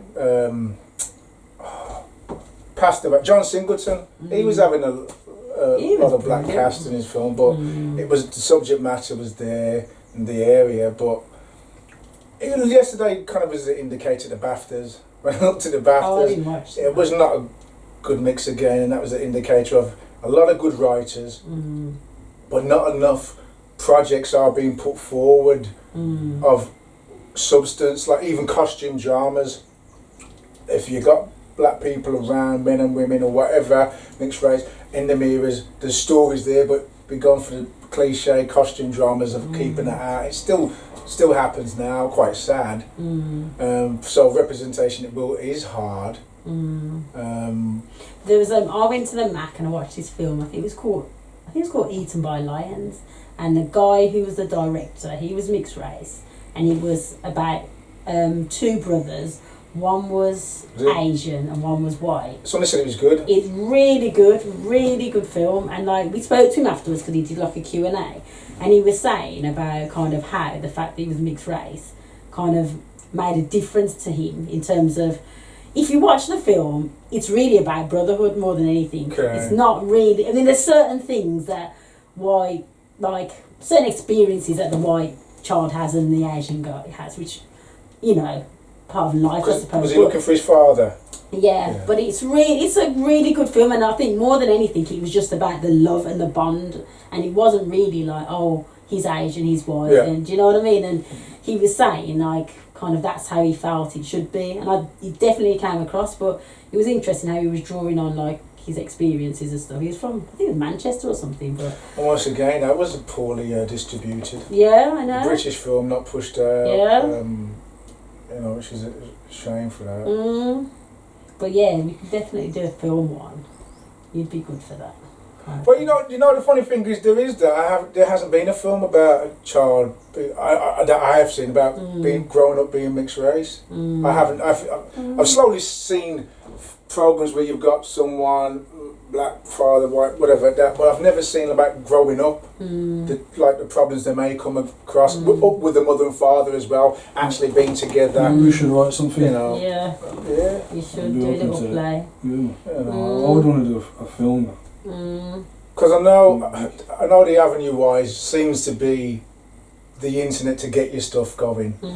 Well, when I was doing like the research for this, there's a black guy who's got two sons who are mixed race, and he said he found that when he was like, his sons were growing, his sons are like quite little anyway now, but buying books, he couldn't find any mixed race children in his books, so he wasn't happy to speak to his children and do bedtime stories when nobody looked like them, so he created his own books. He started like basically got them illustrated and just did his own, and he said that's what I did. Give me some ideas here. Do you know what I mean? Because even now he's going there showing in these picture books, and everyone's either white or there's like one black one or whatever, but none of them look like his kids, so he was feeling like his kids weren't being represented. And you know, it's like, it's hard when that happens. I mean, when we're growing up and you'd see like people on telly, like the odd black person on telly, but you didn't really feel like, oh, yeah, you know what I mean? You just go, look, that's a black person. We used to do that when someone would say, that's a black person on telly,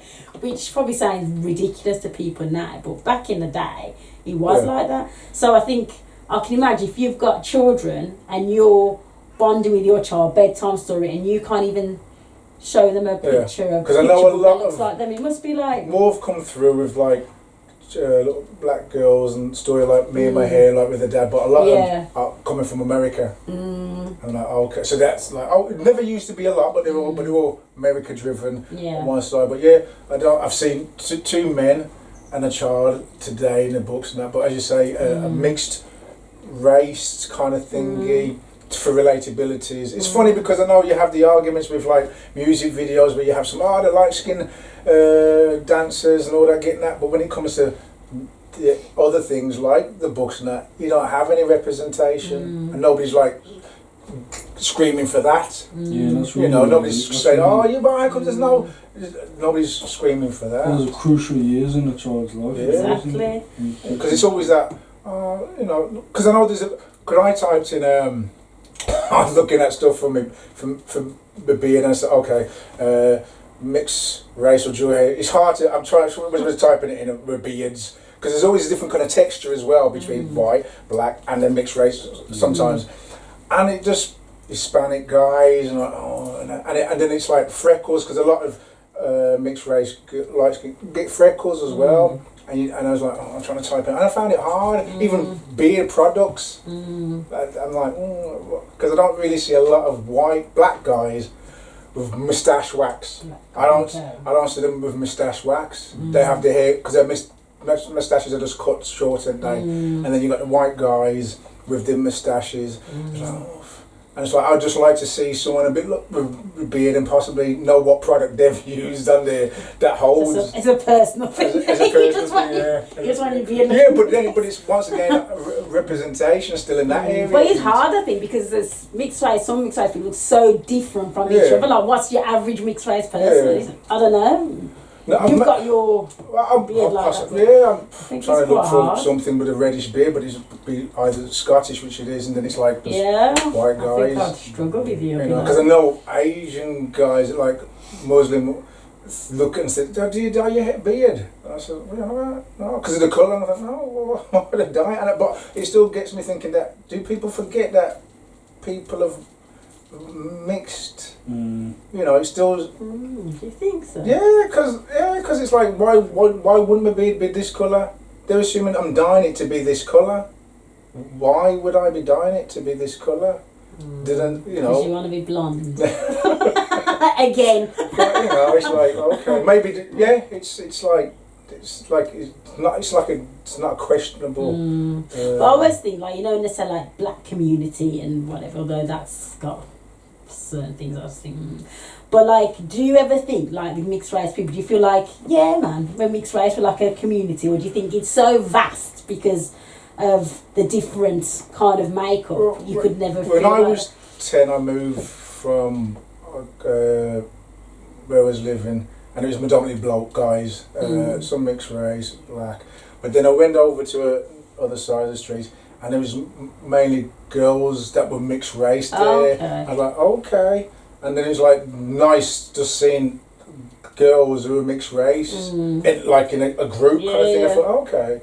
And then there was other people, black, not many white on the drive.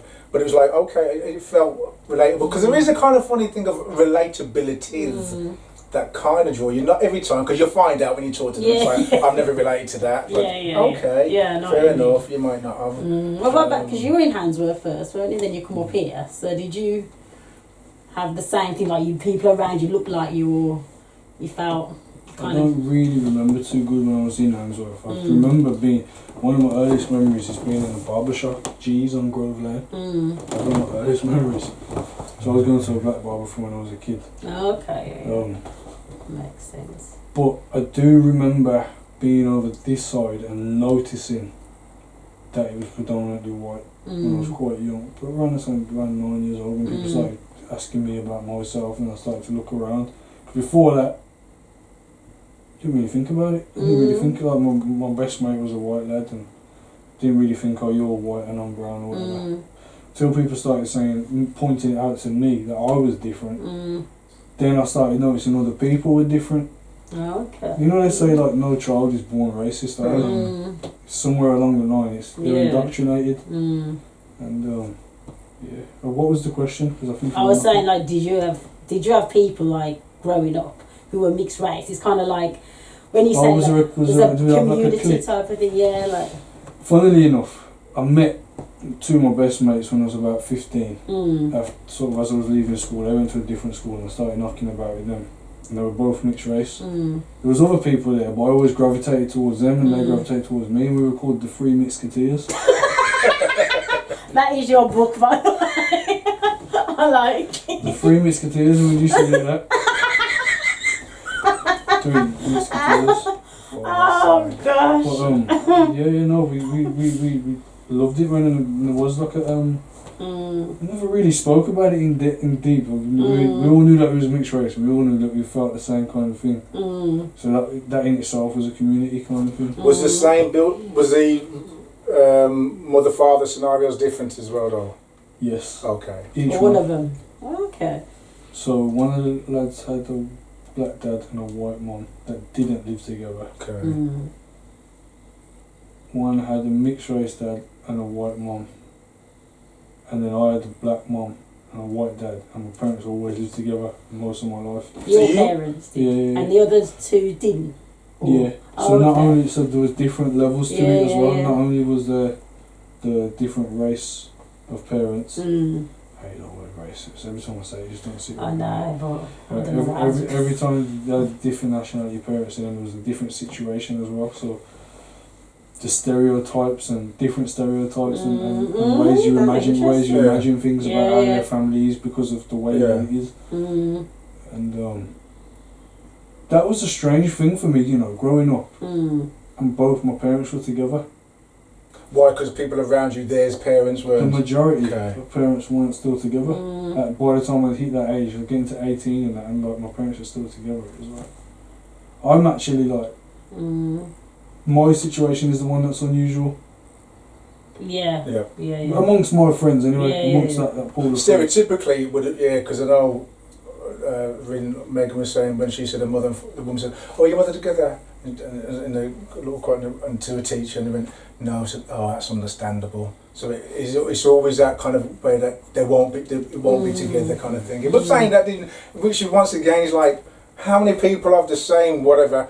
There's loads that don't even stick together. You know, it's like, even they say about functional families, like, oh, the atrocities some individuals have done who have had two parents living with them all the time. It's like, that doesn't get brought up, does it? And he had two, or she had two parents, and look what they did. It doesn't come up. They'll always want to bring in the single parent as the problem for what the person has done and chosen to do. Or the race element. You're right though. If I look outside the Musketeers, even like my friends that had like two white parents or two black parents, there was instances where it was different, and it was like the two white parents just split up, and you would assume why they split up, something the dad's done. No, it was something the mom's done. There's always something to kind of dispel the stereotype, isn't there? Yeah, but it's the thing is, you said those. What we start learning, we're born, and then we start following those traits from media, parents, people talk, and we follow that, and we start following that, and then, oh, it didn't happen that way, right? Because we're just listening to. It's indoctrination, isn't it? Yeah. And when your neural pathways are building up, and it's making them connections as you grow up, if that's what you're learning, it's going to be ingrained in your psyche, isn't it? Until you unlearn it or relearn something else. And who's going to teach you to relearn another way apart from yourself? Yeah. If you're kind of caught up in capitalist culture or whatever, and you don't really look inside yourself, and you're just chasing money or you're chasing status or whatever, you don't really feel the need to look within and change those things. And it's never going to change, so it's always going to be the same.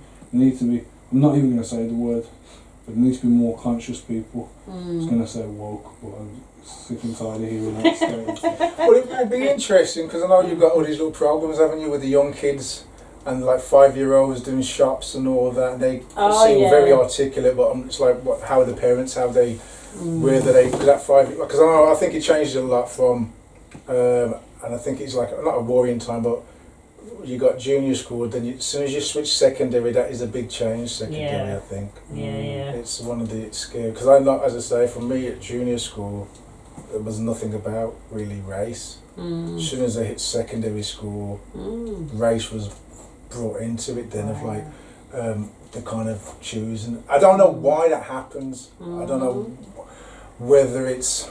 See, you saying that, and then you saying you were 9 when you kind of started. I was in junior school, I remember. But like, I remember from when I started school to when I finished school. Okay. I mean, I lived in like a white area anyway, but that was just my life, just racism, called all kinds of stuff. And I remember like, this is how crap the school was. Used to do country dancing.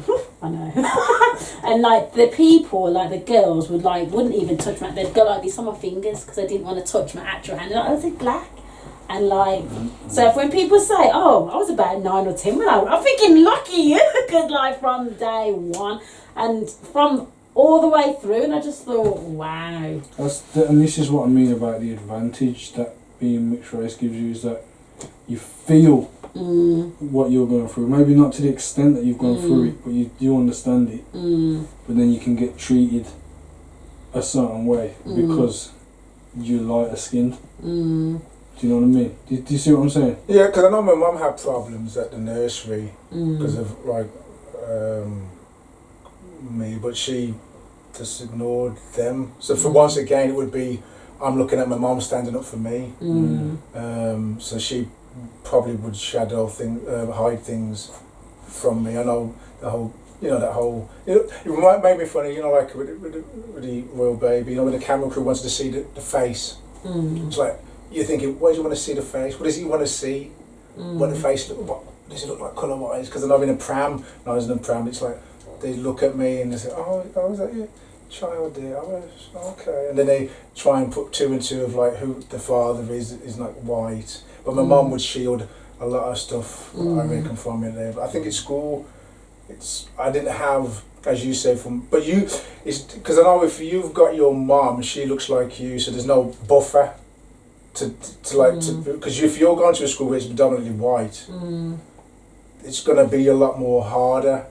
But at the same time, I feel like I just always knew I was black, and I know it sounds weird, but I thought it was good for me because I was like, yeah, I'm black. I ain't like you. I'm black, and that was it. Do you know what I mean? So and this whole stereotype about some mixed race people being confused. Well, I think there was a bit of that because I remember my best friend was mixed race and she used to call me a black this and that. I wouldn't say confused. Well, yeah, I said confused. I'd say perplexed. Whatever you want to call it. You can be perplexing. I think for me that was easier because she used to be like having a bit of a, do you know what I mean? And I used to be like, well, I know I'm black. I mean, they're going to be black this for starters, but I know anyway. But she had it a lot harder in that respect. And then she used to like, when she used to get up and get all funny, she used to be like, oh, you black this. And I'd be like, do you know what I mean? Yeah. But then she used to call her mum a white something sometimes. I'd be like, wow. Do you know what I mean? So, but she was obviously going through stuff. Do you know what I mean? She'd probably find out. But it's the easier frustration vent is colour is easier. You can say, oh, you're white this, you're black this. It's easy to go for that. Just to, than to like look in yourself. Yeah, but then she was young as well. When I think about it, you're like, know, and you know it will kind of sting more. You saying that. Who? If she used white or black as an insult, it stings a bit more than just saying, "Oh, you're selfish, woman." Yeah, like to you, she she could have said something, but the sting she wanted. So saying the colour part is the stinger, isn't it? Knowing how she probably would have known how you felt it. Yeah. Don't know. Suppose.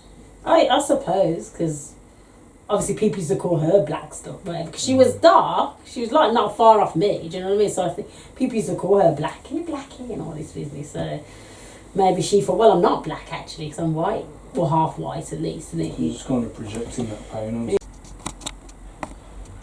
Yeah, so it's tricky for some. But no, what to be honest, I think as you're saying about as things change, I'll wait for things will make me change is when people will just acknowledge the individual and not hear it like from America, say they're that colour, just acknowledge them as the individual of what they've done.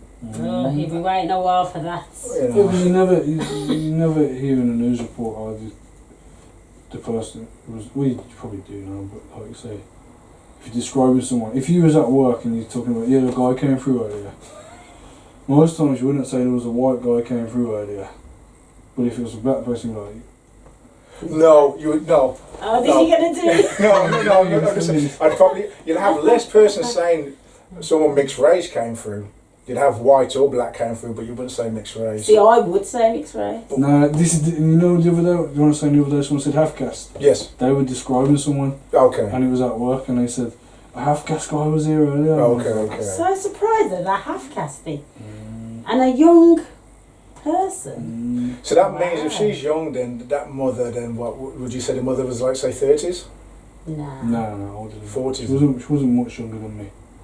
See that, and that is that's Mid it. 20s. Depends on where she and depends on Mum could be in her 40s. well, it depends on the colour of the mother then. I could Where see the that mother's happening in a from for sense half-caste. because I remember like growing up, like people I used to say half caste and white people used to say half caste. Yeah. So I used to they say could half probably say, yeah. So you could probably say It was- to it- your children, oh, he's half It caste. was a free for all word. Everyone could use that. White or black would use that. So it wasn't it wasn't one. So maybe she said that to her daughter, and that's what she thinks is the thing to say. Possibly, I don't know. Because I would think, even though I used to say it, like as time went on, you think, I don't think you can say that now. Do you know what I mean? So It's education, isn't it? Like, I remember the first time I realised that saying half caste was wrong was when I read that poem, Half Caste. You heard it? It's in the English yes. anthologies. Yeah. oh yes, about I like. can't remember who it was. I thought it was F&I, but it wasn't. There's No. another guy, and he says, "What do you mean half caste? Do you mean if the clouds are in the sky, the skies? I can't remember. Yeah, like It talks about like, am I only half a man because. And that was the first time I realised, damn, like, it doesn't sound right. And then after that, it didn't sit right with me when I hear it. In my head, I see that poem, and then that's education, isn't it? It's being educated to know. Yeah, and once again, that's really not strong enough. The education system of everything of that. No. But how do you, I mean, that was in, that half caste poem was in the English anthology, and that's the English language. So if they were teaching that back in 2001, 2002, by now, I imagine it's improved even more so. But it should have. It should have. But the cases, has it gone too far the other way? From what, well, yeah, because what I'm hearing with the school itself, certain things have seemed to be quite far. Education, I don't know, but like sayings and doing things that's like you can't do, but education-wise, I don't know what No, I can't imagine. they're teaching. Because there's only so many teachers anyway that are still keeping their jobs and not leaving. And I know, but it's all from like the national curriculum. Stats and it's scores and and that is set then, so I can't imagine it. I would say, to be honest, once again, like I believe it should be the household. Yeah. You know, because school can only do so much in the time they've got, but the history books should be more in school, which they probably are, because they are now using the internet at school, and they a lot with their work, so that should be better. But back home, it should be books and stuff. But I think, are you going to educate? I just don't think the average person is going to educate the child about someone who doesn't look like them. Well, that thing already got brought up anyway with the school and with same parents, didn't they? That school that's against the teacher talking about the same sex parents. Oh yeah. So that's education again, isn't it? So it's, I think it should be taught. Some may take it for granted when they go home. They don't want to talk about out there. They don't feel like, I don't need to tell you about white, black, whatever. It's the norm. I don't need to tell you. It's not significant to your life. Yeah. I had someone. He used to be a footballer. I approached him about a discussion about racism in football, and they've got to keep racism out and all this stuff and da da da da. And I said, it's still very much prevalent, and even in society you see little instances of these things happening, da da da. And he was like, nah, don't happen no more. It's not like that no more. Wow. Things have changed. We've come a long way. It's not like that. And I was like, hold on. You need him on. This was someone who was on the pitch that used to get inflatable bananas thrown at him, and he must have got to a point in his career where he's kind of like transcended the racism because he was a bit of an icon or whatever. Well, and now he's saying maybe because it doesn't happen to him. Yeah, I'll give it that, because I know when we played football, I know we're kids, so maybe not here as much. I know I only had one incident, and that was with an Italian Juventus we played, and they said coon flakes, and that was for football racism. But I've always known with football. Hang on, you played against Juventus? Yeah, we were playing the youth team against them. Oh. That's it. But it's like from there I always knew about when I was doing football. I didn't have much racism towards me as such in the field, but I would never acknowledge that that was the only place I knew it was though football. I thought that's where you're gonna have them freely be racist there, and that's from Cyril Regis time to, and once again now is just the same. Nothing's even. It's not even in the UK with the Chelsea fans. Oh yeah. Oh, what was the one with Juventus? Even Juventus's own player. Yeah. They were booing him off, and I thought. But the UK is meant to have made a bit more progress than some European countries in terms of racism. I know, yet you've still got these fans getting banned every week because I'm sure it happened weekend just gone as well.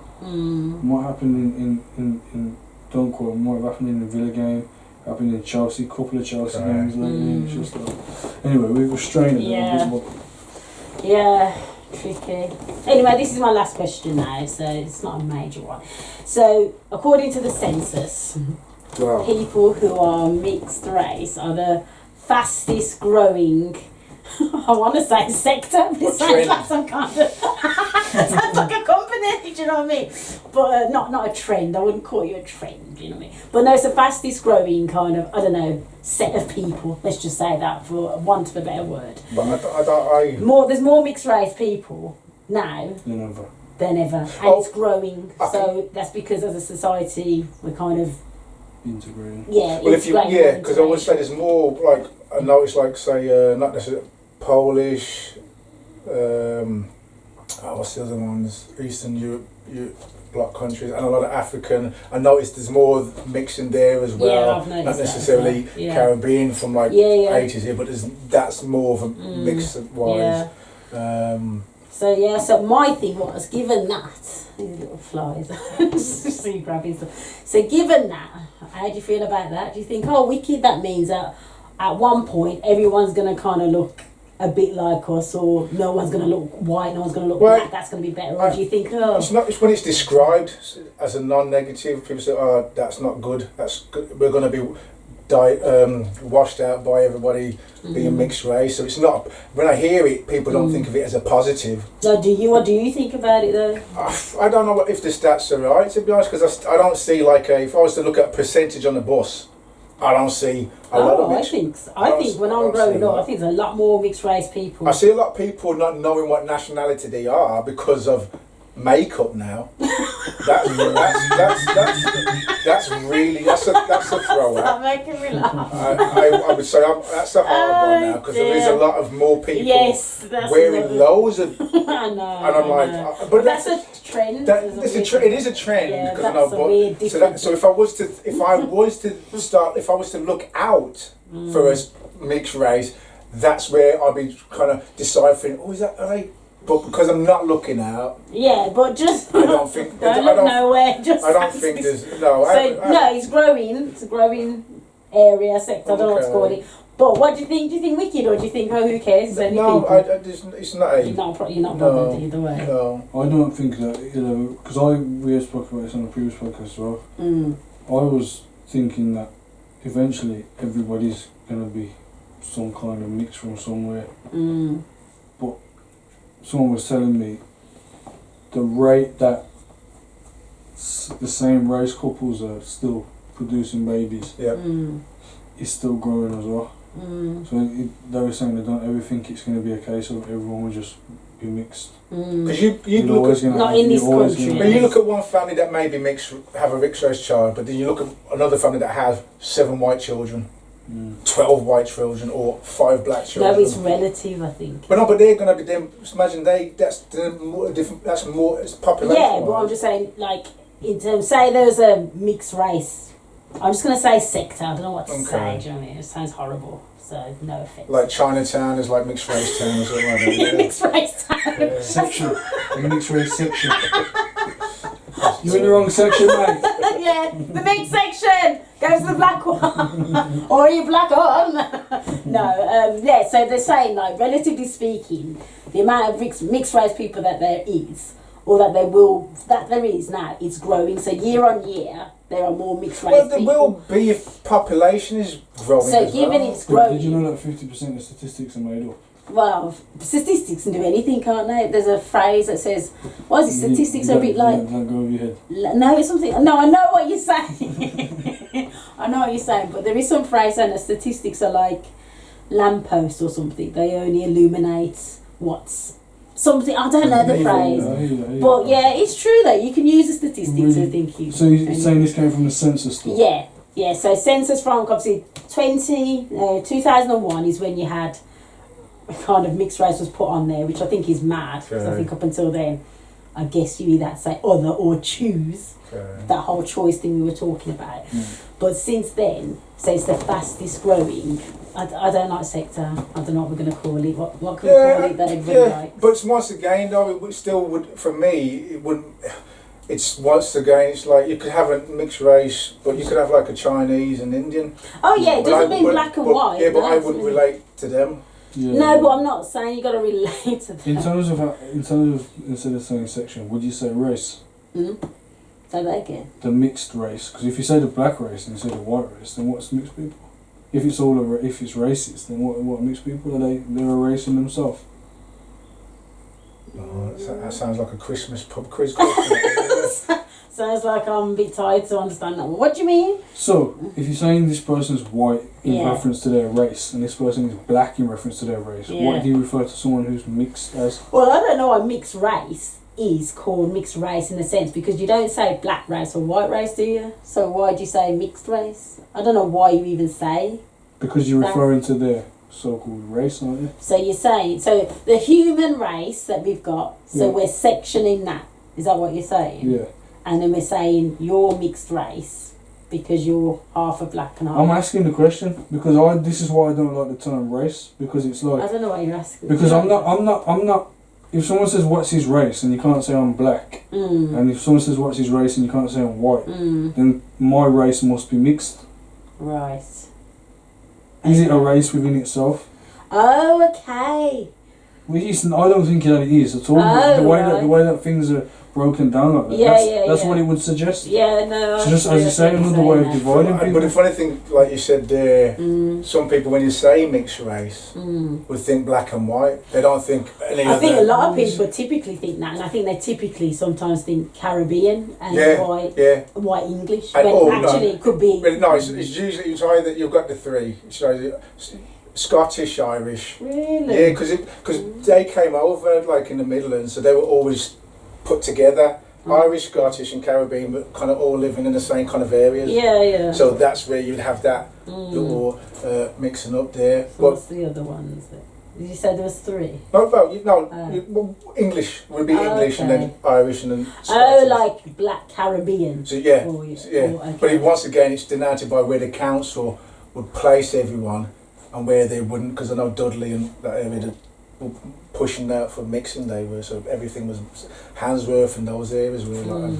Isn't it Dudley and them place that used to say there ain't no black in Union Jack? They had the what's it, Winston Green area? Yeah. Is Winston No, Green? I'm not laughing. I know it's true. Because Winston Green's near to Dudley, and then Winston Green was quite close to Smelly where and they, stuff. because they were like not to have. So they were That was I think, bad but around I think then. our council were kind of agreeing with that, and that's why it was like, ooh, Green, like with that Enoch Powell time, wasn't it? So you had that kind of implosion of Handsworth and Newtown and all round the centre there. Because Handsworth was quite a biggish area. Yeah. Cool. Well, that was my last question, so I don't think we actually got an answer. In a sense, I think I got muddled up with you, and I was like, I don't know what you're on about, and I was a bit like, oh yeah, I know what you're on about. But anyway, it's all good, because like that's kind of how these things work sometimes. Isn't it? Oh, I'm hitting the mic. Cool. Okay, so this is the last episode of Political. That was his face. It's like this. You be sacked, and you're our new host. Congrats. Nah, that was a good discussion actually. I enjoyed that.